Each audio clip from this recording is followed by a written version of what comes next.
ابو سفیان بن حرب نے یہ واقعہ بیان کیا کہ ہرقلس نے ان کے پاس قریش کے قافلے میں ایک آدمی بلانے کو بھیجا، اور اس وقت یہ لوگ تجارت کے لیے ملک شام گئے ہوئے تھے، اور یہ وہ زمانہ تھا جب رسول اللہ صلی اللہ علیہ وسلم نے قریش اور ابو سفیان سے ایک وقتی عہد کیا ہوا تھا۔ جب ابو سفیان اور دوسرے لوگ ہرقلس کے پاس یروشلم پہنچے جہاں ہرقلس نے دربار طلب کیا تھا، اس کے آس پاس رومی کے بڑے بڑے لوگ بیٹھے ہوئے تھے۔ ہرقلس نے ان کو اور اپنے ترجمان کو بلایا، پھر ان سے پوچھا کہ کون شخص اس شخص کے زیادہ قریبی ہے جو نبوت کا دعویٰ کر رہا ہے۔ ابو سفیان کہتے ہیں کہ میں بول اٹھا کہ میں اس شخص کا سب سے زیادہ قریبی رشتہ دار ہوں۔ یہ سن کر ہرقلس نے حکم دیا کہ اس کو میرے قریب لا کر بٹھاؤ اور اس کے ساتھیوں کو اس کی پیٹھ کے پیچھے بٹھا دو۔ پھر اپنے ترجمان سے کہا کہ ان لوگوں سے کہہ دو کہ میں ابو سفیان سے اس شخص یعنی محمد صلی اللہ علیہ وسلم کے حالات پوچھتا ہوں، اگر یہ مجھ سے کسی بات میں جھوٹ بول دے تو تم ظاہر کر دینا۔ ابو سفیان کا قول ہے کہ خدا کی قسم اگر مجھے غیرت نہ آتی کہ یہ لوگ مجھ کو جھٹلائیں گے تو میں آپ صلی اللہ علیہ وسلم کی نسبت ضرور غلط بیانی کرتا۔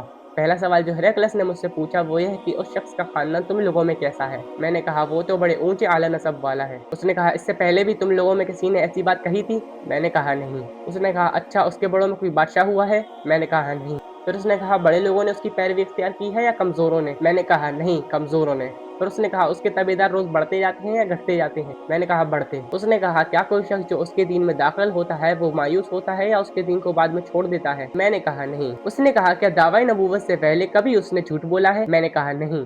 اس نے کہا کیا وہ اپنے وعدوں کو توڑتا ہے؟ میں نے کہا نہیں، ہماری اس سے صلح کی ایک مقررہ مدت ٹھہری ہوئی ہے، معلوم نہیں وہ اس میں کیا کرنے والا ہے۔ ابو سفیان کہتے ہیں میں اس موقع کے سوا اور کوئی موقع نہیں پا سکا جس میں اس کے خلاف کچھ بول سکوں۔ ہرقلس نے پوچھا کیا تمہاری اس سے کبھی لڑائی ہوئی ہے؟ میں نے کہا ہاں۔ بولا پھر تمہاری اور اس کی جنگ کا کیا حال ہوتا ہے؟ میں نے کہا کبھی وہ ہم سے میدان جنگ جیت لیتے ہیں، کبھی ہم ان سے جیت لیتے ہیں۔ ہرقلس نے پوچھا وہ تمہیں کس بات کا حکم دیتا ہے؟ میں نے کہا وہ کہتا ہے کہ صرف ایک اللہ کی عبادت کرو، اس کا کسی کو شریک نہ بناؤ اور اپنے آباء و اجداد کی ساری باتیں چھوڑ دو۔ وہ ہمیں نماز پڑھنے، سچ بولنے، پرہیزگاری اور رشتہ داروں کے ساتھ صلہ رحمی کرنے کا حکم دیتا ہے۔